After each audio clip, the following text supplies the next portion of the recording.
ఎంతమందికి బొగ్గు తెలుసు అండి? కోల్ ఎంతమంది తెలుసు? మనము ఇస్త్రీ పెట్టెలు వాడతాము. ఇప్పుడు ఇస్త్రీ పెట్టెలు వాడట్లేదు అనుకోండి, మక్క బుట్టలు కాలుస్తారు కదా, దేని మీద అండి? బొగ్గు. మేము స్వీట్ కార్న్ తింటామంటారా? ఓకే సరే, బొగ్గు అయితే వాడతారు కదా దేనికో దానికి. ఇప్పుడు కిలో బొగ్గు ఎంత ఉంటుందండి కాస్ట్? మహా అంటే 100 రూపాయలు, దానికంటే ఎక్కువ ఉంటుందా? ఎక్కువ ఉంటుందండి.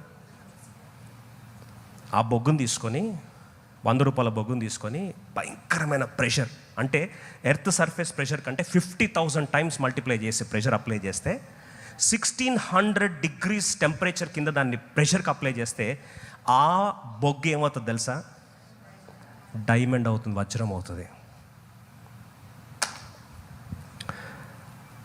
ఇప్పుడు ఈ వజ్రం కాస్ట్ ఎంత తెలుసా? కోహినూరు వజ్రం కాస్ట్ ఎంత? 100 crores, 500 crores, 1000 crores. ఎన్ని కోట్లు అండి? 1000 కోట్లు అంట. ఎన్ని కోట్లు? 1000 crores. దేని నుంచి వచ్చింది? బొగ్గు నుంచి వచ్చింది. బొగ్గు విలువ ఎంత? 1000 రూపాయలు వేసుకోండి బొగ్గు. కానీ ఆ బొగ్గు దేని నుంచి వచ్చిందంటే ప్రెషర్ గుండా, స్ట్రెస్ గుండా, పెయిన్ గుండా. నీ జీవితంలో దేవుడు ప్రెషర్ గుండా తీసుకెళ్తున్నాడా? చాలాసార్లు ఒంటరికి వెళ్తున్నప్పుడు, ప్రెషర్ గుండా వెళ్తున్నప్పుడు, you will be left all alone. నువ్వు నమ్ముకున్న మనుషులు కూడా నీ పక్కన నిలబడరు.